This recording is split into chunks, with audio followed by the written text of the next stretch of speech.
এই রোগীর কোনো সমস্যা ছিল না। বলেন, এর যদি কোনো একটা স্টোন নিচে ছুটে গিয়ে পিত্তনালীতে চলে যেত তাহলে কত বড় সমস্যা। এই যে একটা বড় পাথর ছিল, তাই না? এই যে ওনার দেখছেন, ওই যে দেখছেন কিছু বেরোচ্ছে, খেয়াল করেন নাই? ওই যে দেখেন বেরোইতেছে, কালো কালো বেরোচ্ছে। দেখেন কি বেরোইতেছে, অনেক। এক এক রোগীর এক এক রকম, তাই না? আসসালামু আলাইকুম, আশা করি আপনারা ভালো আছেন। আজকে পোস্ট অপারেটিভ কাউন্সিলিং আপনাদের সকলকে আন্তরিক মোবারকবাদ। আপনারা অনেকক্ষণ ধৈর্য ধরে আপনাদের রোগী সম্পর্কে জানার জন্য অপেক্ষা করতেছিলেন। বেসিক্যালি আমরা অপারেশনের সময় কি পেয়েছি বা অপারেশনের আগে কি সমস্যা ছিল, কি জানতেছিলেন, কি জানা ছিল, আর এখন অপারেশনের সময় কি পেয়েছি, আমরা কিভাবে সার্জারিটা করলাম, এই বিষয়গুলোই আপনাদেরকে জানানো বা পরবর্তীতে কি করণীয়, সব বিষয়গুলো নিয়ে যে আলোচনা, এটার নামই হচ্ছে পোস্ট অপারেটিভ কাউন্সিলিং, যেটি অপারেশন অত্যন্ত গুরুত্বপূর্ণ। আলহামদুলিল্লাহ, আজকে আমি 12 জন রোগীর পিত্তথলির পাথরের ল্যাপারোস্কোপিক সার্জারি শেষ করলাম। প্রত্যেক রোগী খুবই ভালো আছে। একটা মেসেজ সবার আগে দিতে চাই, যে কোনো রোগের উপসর্গ দুইভাবে হতে পারে। ক্লিয়ার? কয়ভাবে? দুইভাবে। একটা হচ্ছে যে রোগ, সেই রোগের নিজস্ব কিছু উপসর্গ থাকে, সেই সমস্যাগুলো বা রোগের উপসর্গগুলো নিয়ে রোগীরা চিকিৎসকের কাছে যায়। যেমন পিত্তথলি পাথরের ক্ষেত্রে সাধারণত পেটের উপরিভাগে বা ডান দিকে হালকা ব্যথা হয়, ব্যথাটা মাঝে মাঝে পিঠের দিকে বা কাঁধের দিকে যায়। আবার অনেক সময় গ্যাস্ট্রিকের মাত্রা এত বেশি থাকে যে গ্যাস্ট্রিকের ওষুধ খেলেও কমে না, বা খাওয়ার পরে পেটটা ফুলে ফুলে। এগুলো হচ্ছে পিত্তথলি পাথরের নিজস্ব উপসর্গ। ক্লিয়ার? আর দ্বিতীয় যে প্রেজেন্টেশন বা উপসর্গ, সেটি হলো ওই রোগের উপসর্গ না, বরং ওই রোগ দিয়ে অন্য কোনো একটা জটিলতা হয়েছে অলরেডি, সেই জটিলতার উপসর্গ। ক্লিয়ার? যেমন আজকে যে 12 জন রোগীর পিত্তথলি পাথরের অপারেশন করলাম, এর মধ্যে 4 জন রোগীর পিত্তথলি পাথরের উপসর্গের পাশাপাশি অন্য জটিলতা নিয়ে আমাদের কাছে আসছিল। তার মধ্যে একজনের ছিল পিত্তথলির ফোড়া বা এম্পাইমা অফ গল ব্লাডার, যিনি দীর্ঘ 1 মাস ধরে বিভিন্ন সময় 5 বার হসপিটালে ভর্তি হয়েছে, তাই তো? আপনারা? হ্যাঁ স্যার। পরবর্তীতে যে কোনো কারণেই হোক ওনার অপারেশনটা হয় না। আজকে আমরা গতদিন আমি দেখেছি, আজকে আমরা অপারেশনটা করলাম। এবং এই রোগীর আরো একটা ইতিহাস আছে যে 1 মাস আগে ওনার পিত্তনালীতে পাথর ছিল, সেই পাথর ইআরসিপির মাধ্যমে বের করা হয়। বেসিক্যালি পিত্তনালীতে কিন্তু পাথর খুব বেশি একটা হয় না। পিত্তনালীতে যে পাথর, সেটি পিত্তথলি থেকে আসে। তাহলে পিত্তথলির পাথর যে পিত্তনালীতে আসলো এবং সেই উপসর্গ দেখা দিল, এটা কি পিত্তথলি পাথরের উপসর্গ না তার জটিলতার উপসর্গ? ঠিক তেমনই ভাবে আজকে 12 জনের মধ্যে 4 জনের এরকম বিভিন্ন জটিলতার উপসর্গ, যেমন পিত্তথলির ফোড়া, পিত্তথলির পাথর দিয়ে প্যানক্রিয়াটাইটিস, পিত্তথলির পাথর দিয়ে পিত্তনালী আটকে যাওয়া, এই ধরনের 4 জন রোগীর ছিল।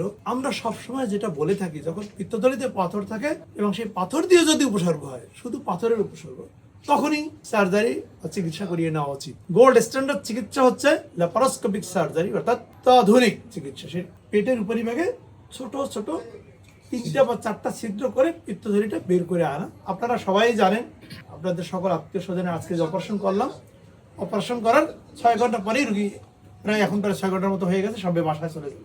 ঠিক আছে? যদি উপসর্গ থাকা অবস্থায় অপারেশন করে নেওয়া না হয়, সেক্ষেত্রেই জটিলতায় চলে যায়। যেমন আজকে যে এই 12 জন রোগীর মধ্যে 4 জনের জটিলতা হয়েছে, সেটি কি? একজনের পিত্তথলির পাথর পিত্তনালীতে চলে গিয়েছিল, একজনের পিত্তথলির পাথর প্যানক্রিয়াসের মুখে আটকে গিয়ে প্যানক্রিয়াটাইটিস করছিল 3 জনের, একজনের পিত্তথলির পাথর পিত্তথলির নালীর সংযোগস্থলে আটকে গিয়ে পিত্তথলিতে পুষ তৈরি করেছিল, যেটাকে বলে পিত্তথলির ফোড়া।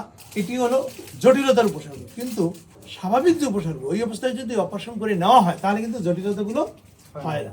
জটিলতা হলে আপনারা যারা আত্মীয় স্বজন আছেন, অনেকেই সাক্ষী যে আসলে রোগীরা কি পরিমাণ কষ্ট বা সাফারিংস করেছে। আপনি তো ভালোই বুঝতে পারবেন যে আপনার রোগী 1 মাস কতবার হসপিটালে ভর্তি হয়েছে, অথচ ছোট একটা অপারেশন যখনই উপসর্গ হয়, আপনার স্থানীয় বা আপনার আশেপাশের যে সকল সার্জন এ ধরনের ল্যাপারোস্কোপিক সার্জারি করে, তাদের কাছে গিয়ে এই অপারেশনটা করে নিলেই হয়, তাই না? খুব বেশি খরচ তাও কিন্তু না, খুবই নিরাপদ একটা সার্জারি, পেইনলেস, ব্লাডলেস, নিখুঁত একটা সার্জারি।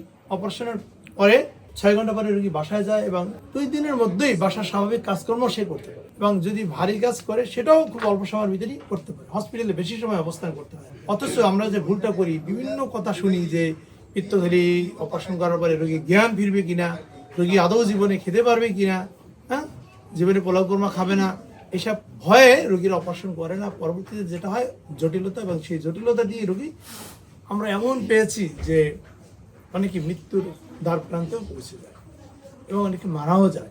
এই আমার এই হসপিটালেই দেখেছি যে পিত্তথলি পাথর দিয়ে সেপ্টিসেমিয়া হয়ে এক রাতের ভিতরে আমাদের কাছে আসে এবং এক্সপায়ার করে। এই জন্য আপনাদের মাধ্যমে মেসেজ দিতে চাই, যেহেতু আপনারাই সাক্ষী দেখলেন যে আপনাদের অনেক রোগীর কত ধরনের জটিলতা ছিল, সেটি বলবো যে পিত্তথলিতে যদি পাথর থাকে এবং মৃদু উপসর্গ যদি থাকে এবং সেটি যদি শরণাক্ত হয়, অবশ্যই আপনি অপারেশন বা ল্যাপারোস্কোপিক প্রক্রিয়ায় এই সার্জারিটি করিয়ে নেন।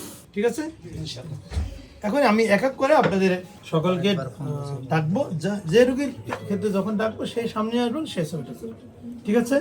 আচ্ছা, কমন যে মেসেজ, সকল রোগী আজকে ছুটি হবে, শুধু একজন রোগী না গেলেও হয়, যার অপারেশন লাস্ট করেছে লিজা, ও বাদে বাকি 11 জন আজকে চলে যেতে পারবে। ক্লিয়ার?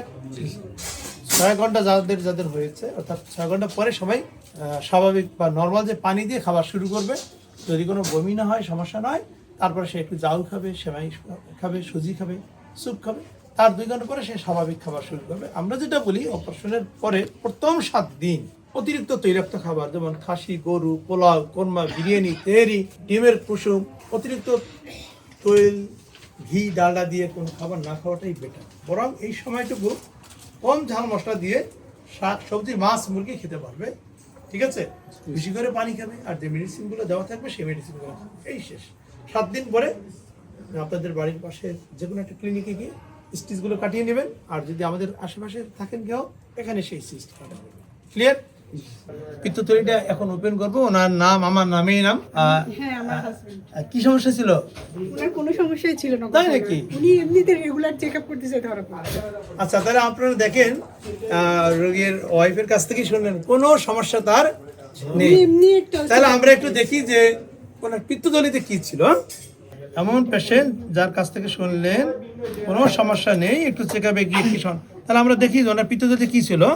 তাহলে আপনারা একটু দেখেন ওনার পিত্তথলিতে কি ছিল। এই রোগীর কোনো সমস্যা ছিল না। বলেন, এর যদি কোনো একটা স্টোন নিচে ছুটে গিয়ে পিত্তনালীতে চলে যেত, তাহলে কত বড় সমস্যা হতো। কখনো এতটুকু ব্যথা অনুভব করে না। দেখছেন? তাহলে একটা জিনিস তো বুঝতে পারলেন যে অনেক পাথর থাকা সত্ত্বেও কোনো উপসর্গ নাও হতে পারে। আবার ছোট ছোট বালুর কণা থেকেও রোগীর অনেক উপসর্গ এবং মৃত্যুর পর্যায়ে নিয়ে যেতে পারে। ক্লিয়ার? এবং আমরা বেশিরভাগ ক্ষেত্রে তাই পাই, খুব ছোট ছোট স্টোন বেশি সমস্যা তৈরি করে, রোগীর প্যানক্রিয়াটাইটিস করে। তাহলে আপনারা মনে হয় বুঝতে পেরেছেন বা দেখতে পেরেছেন। ঠিক আছে? তাহলে আমরা সোহান ডাক্তারের এই যে ওনার দেখছেন, ওই যে দেখছেন কিছু বেরোচ্ছে, খেয়াল করেন নাই? ওই যে দেখেন বেরোইতেছে, কালো কালো বেরোইতেছে, তাই না? তো সবার পাথর কিন্তু একরকম থাকবে না, তাই না? এই যে দেখেন, এর ভিতরে সব স্টোন কিন্তু, হ্যাঁ, ছোট ছোট স্টোন। দেখেন ওনার একটু একটু ব্যথা ছিল, আবার এই রোগীর কোনো ব্যথা ছিল না। শাহনাজ পারভিনের পিত্তথলিটা আমরা একটু ওপেন করবো। সুতরাং পাথর পাওয়া যাবে, এটাই স্বাভাবিক, তাই না? এই যে একটা বড় পাথর ছিল, তাই না? মাত্র একটা স্টোন। এক এক রোগীর ক্ষেত্রে এক এক রকম, কারো একটা, কারো একাধিক। আমরা কিন্তু অপারেশনের সময় কিছুই দেখতে পারি না, জানেন তো? কি বেরোইতেছে? অনেক পাথর আছে, বুঝতে পেরেছেন? বিভিন্ন কালারের, খুবই চমৎকার অপারেশন হয়েছে। হ্যাঁ, ঠিক আছে। আমরা একটু ওনার পিত্তথলিটা ওপেন করে দেখি যে কি সমস্যা ছিল। আমরা তো সবাই জানি যে সবারই একই রোগের অপারেশন করেছি। দেখছেন নি পাথর বেরোইছে?